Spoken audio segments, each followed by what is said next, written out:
My name's Steph. I live in a 3-bedroom house with my partner and 2 children. My partner's actually working, he's on the minimum wage and we're struggling as it is, and these changes are going to make us struggle even more as we have a young family. Hiya, I'm Kelly. I live in a 2-bedroom property. I'm claiming job seekers allowance. The cutting my housing benefits is going to make a lot of difference because a lot of things are going up in price, your gas, your electric, your food. You're not going to have enough for the other things you're going to need, and it's going to put you in more debt.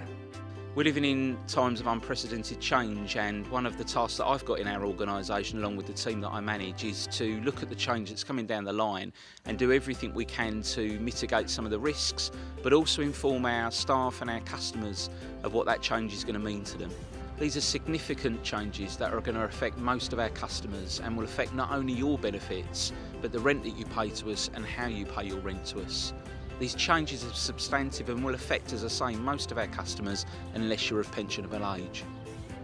We hope you're going to find this film useful. If we can help you in any way at all, please be in contact with us. Again, details are at the screen at the end.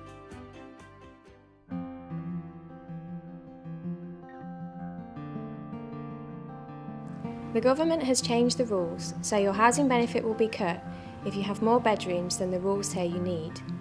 If your housing benefit is cut, you'll be expected to pay the difference out of your benefits or wages. This will not affect you if you are of pension age. The new rules will allow 1 bedroom for every adult or couple, any other adult aged over 16, any 2 children of the same sex aged under 16, any 2 children regardless of sex aged under 10, any other child aged under 16, or a non-resident carer. Any child must be living with you full-time for them to count for housing benefit towards the amount of bedrooms that you will need. If you have 1 more bedroom than the rules say you need, your housing benefit will be cut by 14%. If you have 2 or more spare bedrooms, your housing benefit will be cut by 25%. My name's Steph. I live in a 3-bedroom house with my partner and 2 children. A little boy called Ethan who is 9 months and a little girl called Elise who is 4. What will these changes mean to me? From April 2013, you will be under occupying your home, as the new rules say that you only require 2 bedrooms. 2 children under 10 can share a bedroom. This will mean that your housing benefit will be cut by 14%. For example, for your £100 per week rent, you will be expected to pay £14 per week. Hiya, I'm Kelly. I live in a 2-bedroom property. I'm claiming job seekers allowance and I'm looking for work. How will these new benefits affect me? From April 2013, you will be under occupying your home, as the new rules state that you only require 1 bedroom. This will mean that your housing benefit will be cut by 14%. This will mean you will have to pay £11.20 towards your £80 per week rent. Over the next few months, we will be contacting customers individually who may be affected and giving more information about the changes. If you feel you may not be able to afford to pay the extra and would like to move to a smaller property, please contact your local housing officer. You can also register for a mutual exchange at www.homeswapper.co.uk. Please act quickly, as there are a lot of our customers who may be under occupying their homes and who may also wish to move. You may also wish to consider taking in a lodger. Before you do this, please seek advice, as this may affect your other benefits.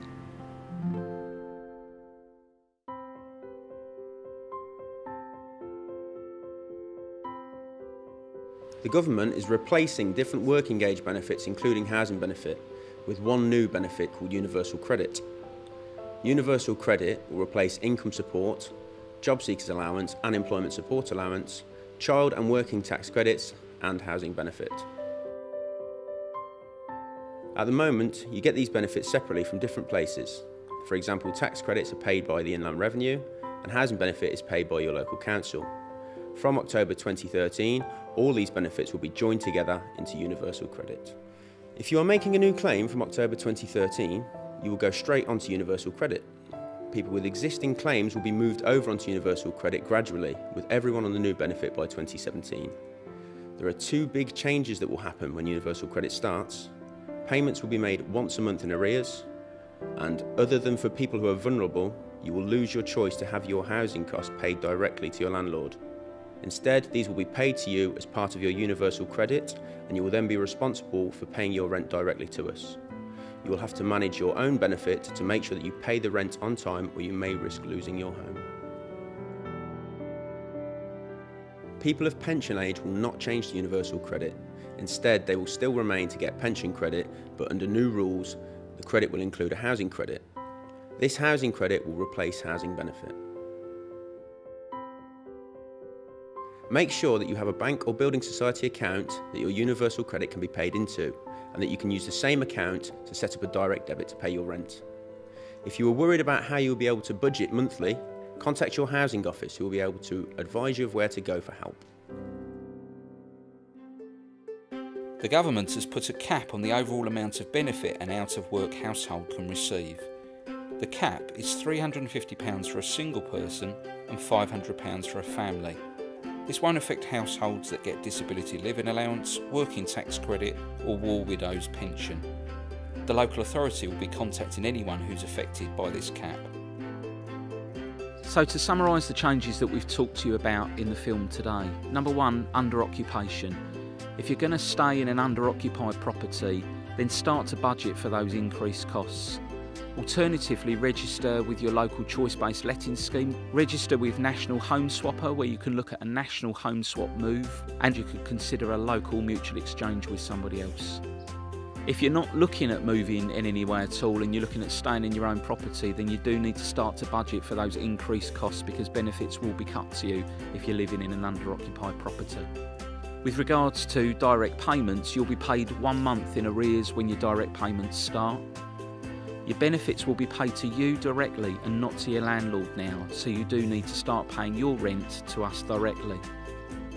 And then, as we've mentioned before, these changes don't affect people of pensionable age. So many thanks for watching this film. We hope it's been of use to you. There's a lot of information in this film, but it is critical information that will affect most people watching this film today. So please do everything you can to make a note of the changes and action what affects you. We're here to help you. Talk to us, go to the websites, pop into your local area housing office, talk to your local housing officer. We're here to help and do everything we can to ease these changes in for you, but do talk to us. Many thanks for your time watching this film today.